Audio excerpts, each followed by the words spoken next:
তপ্ত জীবনং কবিভিরীরিতম কল্মষাপহম শ্রবণমঙ্গলং শ্রীমদাততং ভুবি গৃণন্তি ইয়ে ভুরিদা জনাঃ।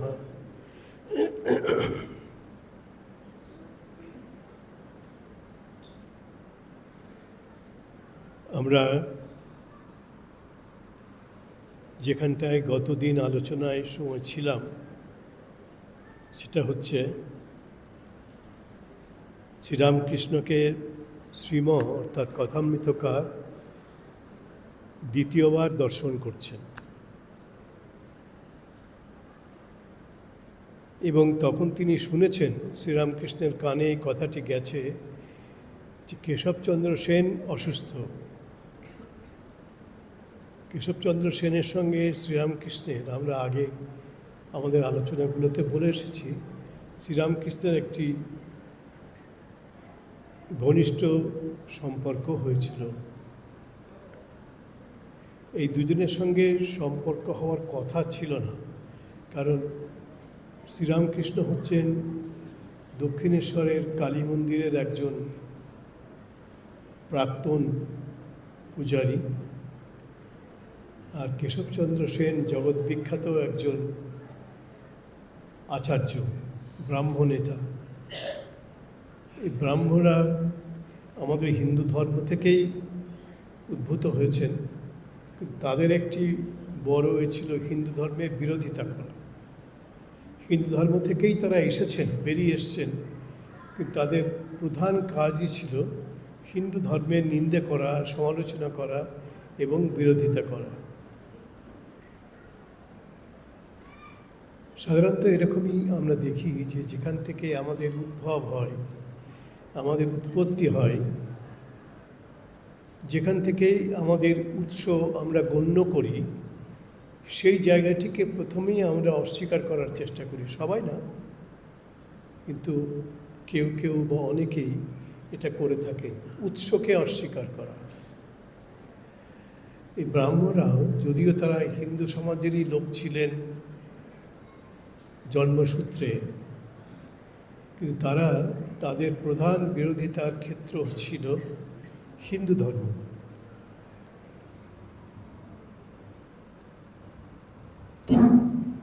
কিন্তু আমরা দেখি এই ব্রাহ্ম সমাজের একজন প্রধান নেতা, নববিধান ব্রাহ্ম সমাজের প্রতিষ্ঠাতা, জগৎ বিখ্যাত আচার্য কেশবচন্দ্র সেন, তার সঙ্গে এই কালী মন্দিরের প্রাক্তন পুরোহিত শ্রীরামকৃষ্ণের একটি অত্যন্ত সখ্যতার সম্পর্ক, বন্ধুত্বের সম্পর্ক এবং পারস্পরিক শ্রদ্ধার সম্পর্ক গড়ে উঠেছে। এবং এই যে ব্রাহ্ম সমাজের প্রধান একজন নেতা কেশবচন্দ্র সেন, তার সঙ্গে শ্রীরামকৃষ্ণের যে সখ্যতা, যে বন্ধুত্ব, যে পারস্পরিক শ্রদ্ধার সম্পর্ক, এটা ইতিহাসে একটা বিরাট জায়গা করে নেবে এরপরে।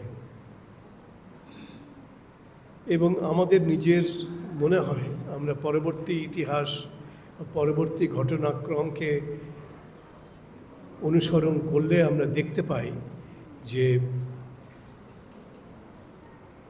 এই যে মিলন, শ্রীরামকৃষ্ণের সঙ্গে কেশবচন্দ্রের মিলন, এটা একটা সাধারণ ইতিহাসের ঘটনা ছিল না। এই মিলনের মধ্যে ছিল একটি বিধাতার পরিকল্পনা বলে আমাদের পরবর্তী ঘটনাগুলিকে বিশ্লেষণ করলে এটা আমাদের চোখে ধরা পড়ে যে এটা একটা সাধারণ ইতিহাসের ঘটনা মাত্র ছিল না, এটা একটা অসাধারণ ঘটনা ছিল এবং এটা পরবর্তী ইতিহাসের গতিপথকে অত্যন্ত উল্লেখযোগ্যভাবে প্রভাবিত করেছিল। কেশবচন্দ্র এবং শ্রীরামকৃষ্ণের যে ঘনিষ্ঠ সম্পর্ক, যেটা হওয়ার কথা ছিল না কিন্তু হয়ে গেল। ঈশ্বরের ইচ্ছায় যেটা হওয়ার কথা নয় সেটা হয়ে যায়। এই জন্য শ্রীরামকৃষ্ণের জীবনকে কোনো কোনো অসাধারণ প্রতিভাবান ব্যক্তি বিদেশের, আমাদের দেশের লোকের মতামতকে আমরা গুরুত্ব দিই না, যখন বিদেশের লোক সাহেবরা যখন আমাদের কোনো কথার, কোনো কাজের, কোনো মানুষের প্রশংসা করে, তখন আমরা তাকে গুরুত্ব দিই। রবীন্দ্রনাথের একটি আফসোসের কথা, একটি দুঃখের কথা আমরা জানতে পারি। রবীন্দ্রনাথ তখন নোবেল পুরস্কার পেয়েছেন, 1913 সালের ঘটনা। সে সময় কলকাতা থেকে কয়েকজন মানুষ শান্তিনিকেতনে গেছেন, বিশ্বভারতীতে, যেখানে রবীন্দ্রনাথ আছেন। তাকে ফুল, মিষ্টি এসব দিয়ে সম্বর্ধনা দিচ্ছেন। রবীন্দ্রনাথ একটু ম্লান হেসে বলছেন, কেন আমাকে আপনারা সম্বর্ধনা দিচ্ছেন? না, আপনি আমাদের সম্মান রক্ষা করেছেন, আপনি বাংলাকে পৃথিবীর মানচিত্রে স্থাপন করেছেন, নোবেল পুরস্কার পেয়েছেন। রবীন্দ্রনাথ বলছে, ও আচ্ছা, তার আগে আমার কোনো গুরুত্ব ছিল না। আমি নোবেল পুরস্কার পেয়েছি বলে, পাশ্চাত্য দেশ আমাকে সম্মান জানিয়েছে বলে আজকে আপনারা আমাকে সম্মান দেখাতে এসেছেন। অথচ আপনাদেরকে আমি সবাইকেই চিনি না এমন তো নয়। আপনারাও আমাকে চিনতেন, চেনেন, কিন্তু এতদিন আমাকে কোনো গুরুত্ব দেননি। আজকে নোবেল পুরস্কার পেয়েছি বলে আজকে আপনারা কলকাতা থেকে শান্তিনিকেতনে এসে আমাকে সম্বর্ধনা দিচ্ছেন। আসলে এরকমই আমাদের হয়। স্বামী বিবেকানন্দকে তার জগৎ বিখ্যাত হওয়ার আগে পর্যন্ত এই বাঙালি চিনত না, ভারতবর্ষ চিনত না। স্বামী তখন পরিব্রাজক সন্ন্যাসী হয়ে হিমালয়ের পথে প্রান্তরে ঘুরছেন, তপস্যায় জীবন যাপন করছেন। সে সময় কাশিতে গেছেন, বেনারসে গেছেন। বেনারসে গিয়ে তখন ওনার বয়স 26-27 বছর হবে। তখন তাকে বিবেকানন্দ বলে কেউ চেনে না, নরেন্দ্রনাথ দত্ত, এটাই তার পরিচয়। তো কেউ গুরুত্ব দিচ্ছেন না, তিনি কথা বলছেন, এবং ওই 26-27 বছরের বয়সের একজন যুবক, তিনি অনেক বড় বড় পরিকল্পনার কথা বলছেন যে ভারতবর্ষ একদিন পৃথিবীকে জয় করবে তার আধ্যাত্মিক শক্তিতে, এবং পৃথিবীর মানচিত্রে ভারতবর্ষকে স্থাপন করবে। এরকম একটি ঘটনা ঘটতে যাচ্ছে, স্বামী বিবেকানন্দ বলেছেন, কিন্তু কেউ তার কথা কোনো গুরুত্ব দিচ্ছে না, হাসছে। স্বামীজি খুব রেগে গেছেন। স্বামী বলছেন, আচ্ছা, আপনারা আজকে আমাকে কেউ গুরুত্ব দিচ্ছেন না, আমার কথার কোনো দাম দিচ্ছেন না, কিন্তু একদিন আমি এই সমাজের ওপরে বোমার মতো ফেটে পড়ব।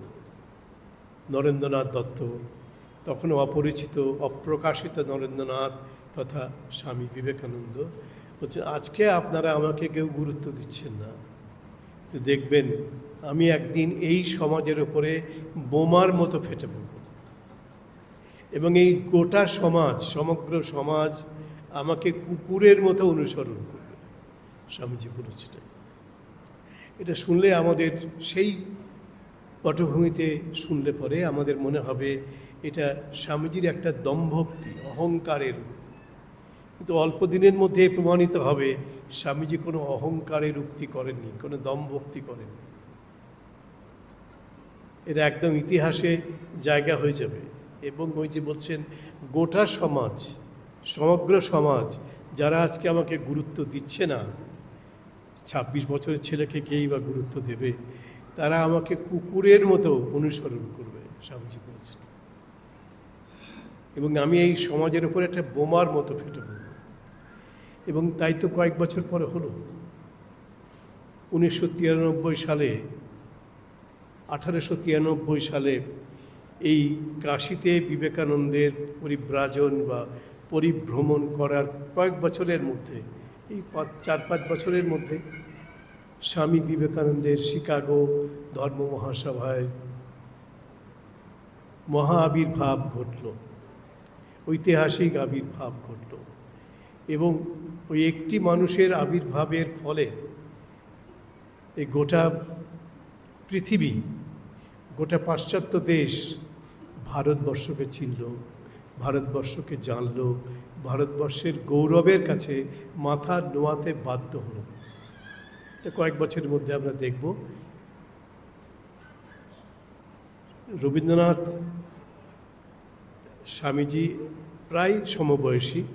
রবীন্দ্রনাথ স্বামীজির থেকে বয়সে মোটামুটি 1.5 বছরের বড় ছিলেন। রবীন্দ্রনাথ বড় ছিলেন 1.5 বছরের। এবং রবীন্দ্রনাথের বাড়ি হচ্ছে জোড়াসাঁকো, কলকাতার, আর স্বামীজির বাড়ি হচ্ছে সিমলা, কলকাতার। ওই দুটো জায়গার মধ্যে 3-4 কিলোমিটারের ডিফারেন্স। যদি আমরা এখন দেখতে যাই, দেখব স্বামী বিবেকানন্দের যে পৈতৃক বাড়ি, সেখানে রামকৃষ্ণ মিশনের একটি বড় কেন্দ্র হয়েছে। এবং এইখানে বাংলাদেশে আসার আগে আমি ওই কেন্দ্রের অধ্যক্ষ ছিলাম, স্বামী বিবেকানন্দের পৈতৃক আবাস এবং সাংস্কৃতিক কেন্দ্র। এবং রবীন্দ্রনাথের বাড়ি জোড়াসাঁকোর ঠাকুর বাড়ি, এই দুটি জায়গার মধ্যে, দুটি বাড়ির মধ্যে 2 থেকে 3 কিলোমিটারের ব্যবধান। স্বামীজিও রবীন্দ্রনাথকে চিনতেন, রবীন্দ্রনাথও স্বামীজিকে চিনতেন। কিন্তু তখন রবীন্দ্রনাথ স্বামীজিকে এতটা গুরুত্ব দেননি মনে হয়। তাই ঐতিহাসিকভাবে কতখানি সত্য তা বলতে পারবো না, কিন্তু মনে হয় রবীন্দ্রনাথ ততখানি গুরুত্ব তখনও দেননি। কিন্তু দেখছি 1893 সালে যখন স্বামীজি জগৎ বিখ্যাত হয়ে গেলেন শিকাগোর ধর্ম মহাসভায় তার অসাধারণ ঐতিহাসিক ভাষণ প্রদানের পরে, ওই সময়ে রবীন্দ্রনাথ একটি কবিতা লিখলেন, বিখ্যাত কবিতা। রবীন্দ্রনাথের কবিতা অনেকেই আমরা জানি। কবিতাটির নাম হচ্ছে এবার ফিরাও মোরে। চিত্রা কাব্যের অন্তর্গত একটি কবিতা, দীর্ঘ কবিতা, এবার ফিরাও মোরে, রবীন্দ্রনাথের লেখা। ওই কাছাকাছি সময়ে রবীন্দ্রনাথের কবিতাটি স্বামী বিবেকানন্দের শিকাগো ধর্ম মহাসভায় যে ভাষণ, খুব কাছাকাছি সময়ে লেখা এটা। শিকাগো ভাষণের পরেই লেখা। তখন রবীন্দ্রনাথ লিখছেন, এখন আমরা এইসব লাইনগুলো পড়লে পরে অবাক হয়ে যায়, কি অসাধারণ কথা রবীন্দ্রনাথ লিখেছেন। রবীন্দ্রনাথ বলছেন, ওরে তুই ওট আজি। এই দীর্ঘ কবিতার মধ্যে কয়েকটি উল্লেখযোগ্য ছত্র হচ্ছে রবীন্দ্রনাথের। ওরে তুই ওট আজি, আগুন লেগেছে কোথা, কার শঙ্খ উঠিয়াছে বাজি, জাগাতে জগৎ জনে। সম্মুখে দাঁড়াতে হবে, উন্নত মস্তক উচ্চে তুলি, যে মস্তকে ভয় লেখে নাই লেখা, দাসত্বের ধুলি আঁকে নাই কলঙ্ক তিলক। রবীন্দ্রনাথের কলম তো অসাধারণ কলম, রবীন্দ্রনাথ লিখছেন এই কথাগুলো, অসাধারণ ছত্রগুলো। ওরে তুই ওট আজি, আগুন লেগেছে কোথা, কার শঙ্খ উঠিয়াছে বাজি, জাগাতেই জগৎ জনে। সম্মুখে দাঁড়াতে হবে, উন্নত মস্তক উচ্চে তুলি, যে মস্তকে ভয় লেখে নাই লেখা, দাসত্বের ধুলি আঁকে নাই কলঙ্ক তিলক। অসাধারণ ছত্রগুলি। তো আমরা এখন দুটোর সঙ্গে মিল করি, মেলায় দেখি যে কি অসাধারণ কথাগুলো রবীন্দ্রনাথ লিখছে। কিন্তু রবীন্দ্রনাথ কোথাও জানাচ্ছেন না, বলছেন না, উল্লেখ করছেন না কোন ঘটনার পরিপ্রেক্ষিতে তিনি এই কথাগুলো লিখেছেন। কিন্তু আমরা ইতিহাসের পারম্পর্য অনুসরণ করলে বুঝতে পারি রবীন্দ্রনাথ এই কথাগুলি লিখছেন বিবেকানন্দের যে বিশ্বমঞ্চে তার যে অসাধারণ শিহরণকারী আবির্ভাব বিশ্ব ধর্ম সভায়, ওটাকেই স্মরণ করে তিনি লিখছেন। একটা মানুষ একটা আবির্ভাবের মধ্যেই সারা পৃথিবীর মাঝখানে সারা দেশের গৌরবকে প্রতিষ্ঠা করেছিলেন, গৌরবের জয়গান গেয়েছিলেন। এটা আমরা এখন বুঝতে পারি। রবীন্দ্রনাথ কিন্তু এইটাকে উদ্দেশ্য করেই তিনি লিখছেন, কিন্তু কোথাও আমাদের দুর্ভাগ্য, রবীন্দ্রনাথ কোথাও কোনো ইঙ্গিত দিলেন না তিনি কার সম্পর্কে কথাগুলো লিখছেন। অথচ ইতিহাস বলছে ওই সময় তো একটাই ইতিহাস সৃষ্টিকারী ঘটনা ঘটেছে, স্বামী বিবেকানন্দের আবির্ভাব শিকাগোর ধর্ম মহাসভায়। রবীন্দ্রনাথ বললে আমরা খুশি হতাম আজকে, ইতিহাস তাকে ক্ষমা করত, কিন্তু এখন ইতিহাস তাকে ক্ষমা করবে না। এটা তিনি এটা কেন বলেন? তাঁরই সমবয়সী একজন বাঙালি, একজন এরকম অসাধারণ গৌরবের প্রতিষ্ঠা করেছেন, দেশকে সারা বিশ্বের মানচিত্রে স্থাপন করেছেন, এরকম একটি অসাধারণ কলম্বিয়ান একটি ঘটনা, এটাকে তিনি কি করে অগ্রাহ্য করলেন বা উল্লেখ না করে থাকতে পারলেন আমরা জানি না। আবার রবীন্দ্রনাথের একটি নাটক, সেখানে তিনি বলছেন এইরকম সময়ে ওই 1893 এরকম সময়েই তিনি লিখলেন একটি অসাধারণ কবিতা, বালক বীরের বেশে তুমি করলে বিশ্বজয়, একই গো বিস্ময়। আচ্ছা, এই যে রবীন্দ্রনাথ লিখছেন এই কবিতাটা, এই সময়ের কাছাকাছি আপনারা পৃথিবীর ইতিহাসের প্রধান ঘটনাগুলিকে বিশ্লেষণ করুন। কোথাও বালক বীর পৃথিবীকে জয় করেছে একটা ঘটনাও আছে? নেই। এই একটাই ঘটনা, 30 বছরের এক সন্ন্যাসী, বালক বীরই বলা যেতে পারে, তিনি ইতিহাসের মানচিত্রে দাঁড়ালেন মাঝখানে এবং গোটা ইতিহাসের গতিপথটাকে ঘুরিয়ে দিয়ে দিলেন। তখন পাশ্চাত্য দেশ আমাদের অমর্যাদা করত, অসম্মান করত, আমাদের গুরুত্বই দিত না। আমাদের দেশকে, আমাদের সংস্কৃতিকে, আমাদের ঐতিহ্যকে কোনো পাত্র দিত না। এই একটা মানুষের আবির্ভাবের ফলে গোটা পৃথিবীর দৃষ্টি আকর্ষণ হয়ে গেল, সবাই তখন ভারতের দিকে তাকালো। মনে রাখবেন, আপনাদের এই বাংলাদেশ তখন কিন্তু এই ভারতের গর্ভেই অবস্থান করছে, আলাদা কোনো অস্তিত্ব নেই বাংলাদেশের। তখন ভারতবর্ষের মধ্যেই তার অবস্থান, পৃথিবীর মানচিত্রে ভারতবর্ষকেই তিনি স্থাপন করেছিলেন। এটা আমাদের গৌরবের বিষয় আমরা এখন বলি, এবং আমরা আজকে ইতিহাস বিচার করে দেখি এই ঘটনা বিবেকানন্দের শিকাগো ধর্ম মহাসভায় যে ঐতিহাসিক আবির্ভাব, তাকেই উদ্দেশ্য করে রবীন্দ্রনাথ এই কথাগুলো লিখেছিলেন। এটা আমরা আজকে বুঝতে পারি, ইতিহাসের পারম্পর্য অনুসরণ করলেই এটা আমরা যে কেউ বুঝতে পারব।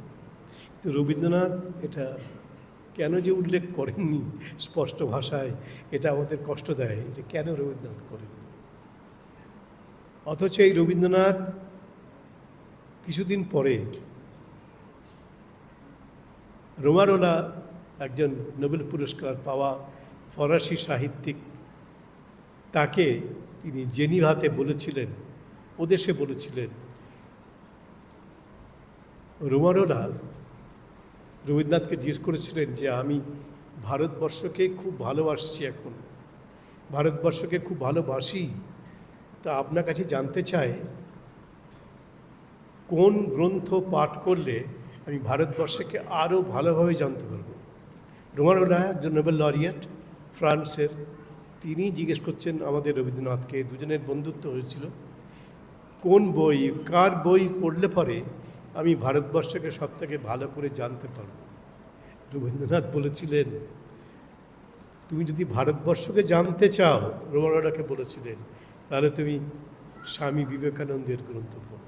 এখন একদম পরিষ্কার বলে দিচ্ছে, যদি ভারতবর্ষকে জানতে চান বা জানতে চাও, তাহলে স্বামী বিবেকানন্দের গ্রন্থ তুমি পাঠ করো, কারণ এই বিবেকানন্দের গ্রন্থের মধ্যে সব কিছুই হচ্ছে ইতিবাচক, পজিটিভ, আর নাথিং নেগেটিভ, রবীন্দ্রনাথ বলেছেন। সুতরাং তারই তো কথা, যিনি আগে উল্লেখ করেননি এই কবিতায় বিবেকানন্দের নাম, তিনিই তো বলছেন, if you want to know India, read Vivekananda, in him everything is positive and nothing negative. এ তো তারই কথা, তিনি পরে বলছেন। আরও অনেক কথা রবীন্দ্রনাথ আরও পরে পরে স্বামী বিবেকানন্দের সম্বন্ধে বলেছেন। কিন্তু আমাদের দুর্ভাগ্য, আমাদের দুঃখ হয় যে তখন কেন বলেননি। বললে তো রবীন্দ্রনাথেরই মান বেড়ে যেত, যে তিনি একজন মহান সন্তান, ভারতবর্ষের, তার মর্যাদা রক্ষা করছেন, তার প্রশংসা করছেন, কিন্তু তিনি করেননি। যাই হোক, এটা ইতিহাস। কিন্তু আমরা দেখতে পাচ্ছি যে এই লোকটি যে কথা বলেছেন, রবীন্দ্রনাথ যে কথা বলেছেন স্বামীজির সম্পর্কে, এত বড় কথাও কিন্তু পৃথিবীতে কেউ বলেনি। রোমাওলাকে বলছেন, if you want to know India, যদি আপনি ভারতবর্ষকে জানতে চান তাহলে read Vivekananda. In him everything is positive আর নাথিং নেগেটিভ। তার মধ্যে কোনো নেতিবাচকতা নেই, সবটা ইতিবাচক, পজিটিভ। এত বড় কথা যিনি বলেন স্বামী বিবেকানন্দ সম্পর্কে, তার না বলা কথাগুলোকে আমরা ক্ষমা করে দিতে পারি, আরে ঠিক আছে, কিন্তু এত বড় কথা তো তিনি বলেছেন। বিবেকানন্দকে জানলে ও ভারতবর্ষকে জানা হবে। অর্থাৎ বিবেকানন্দ এমন একটি ব্যক্তিত্ব রবীন্দ্রনাথের কাছে, যার কাছে মনে হয়েছে যে বিবেকানন্দ যেন ভারতবর্ষের প্রতীক পুরুষ, বিবেকানন্দ যেন ভারতবর্ষের প্রতীক পুরুষ, তাকে জানলেই ভারতকে জানা হবে। এর থেকে বড় কথা কেউ বলেছে নাকি? কজন বলেছে? আদৌ কেউ বলেছে কি? বলেনি, যদ্দূর জানি বলেনি। সুতরাং রবীন্দ্রনাথ ও স্বামীজির সম্বন্ধে, যদিও স্বামীজি ওর থেকে বয়সে একটু ছোট, বছর দেড়েকের ছোট ছিলেন স্বামীজি, এবং পাশাপাশি পাড়ায় থাকতেন, এবং দুজনের মধ্যে খুব পরিচয় ছিল, সখ্যতা ছিল। রবীন্দ্রনাথ একটি বিবাহ বাসরে গেছেন, অরবিন্দের মাসি লীলাবতী মিত্র, তার সঙ্গে বিয়ে হচ্ছে কৃষ্ণকুমার মিত্রের।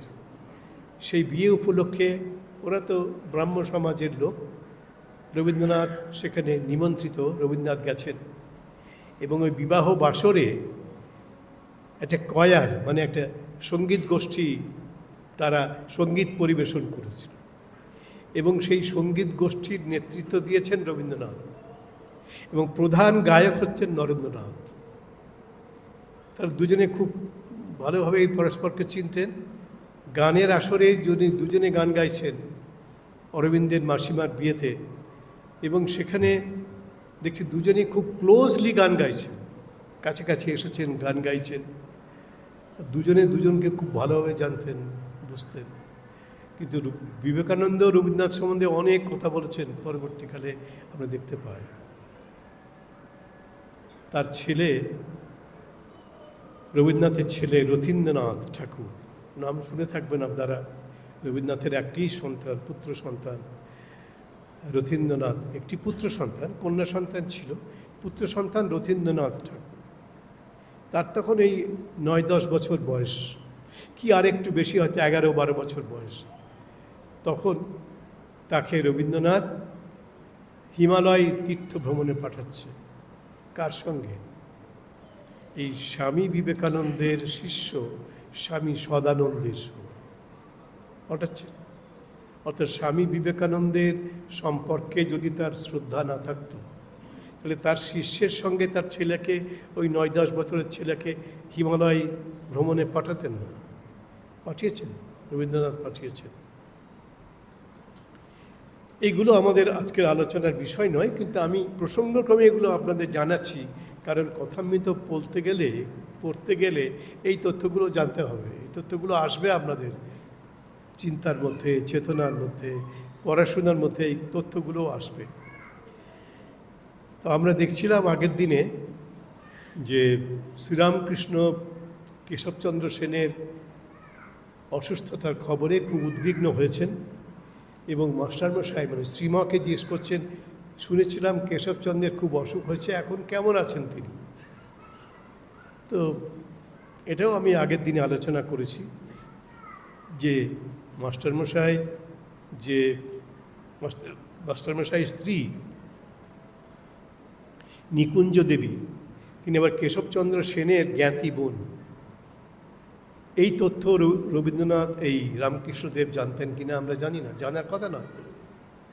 তাকেই জিজ্ঞেস করছে, আচ্ছা কেশব কেমন আছে? শুনেছিলাম খুব অসুখ করেছে। তা মাস্টারমশাই মানে শ্রীমা বলছেন, হ্যাঁ অসুখ করেছিল, এখন বোধহয় ভালো আছে। এই যে বোধহয় ভালো আছেন, এই বোধহয়গুলো হচ্ছে আমাদের বাঙালির স্বভাব। এখন বোধহয় ভালো আছেন, আমরা ডেফিনিট করে বলতে পারি না, পজিটিভলি বলতে পারি না হ্যাঁ ভালো আছেন, কি ভালো নেই, বলছেন এখন বোধহয় ভালো আছেন। শ্রীরামকৃষ্ণ বলছেন কেশবচন্দ্র সেনের জন্যে আমি খুব উদ্বিগ্ন ছিলাম। আমি কেশবের জন্য, শ্রীরামকৃষ্ণ বলছেন, মার কাছে ডাব চিনি মেনেছিলাম। মা মানে ঠনঠনের কালীবাড়ি, ঠনঠনিয়া উত্তর কলকাতায় একটা বিখ্যাত কালীবাড়ি। সেই কালীবাড়িতে শ্রীরামকৃষ্ণ কেশবচন্দ্র সেনের নিরাময় আরোগ্যের জন্যে তিনি ডাব চিনি মানসিক করেছিলেন, যে ও যেন ভালো হয়ে যায় কেশবচন্দ্র সেন।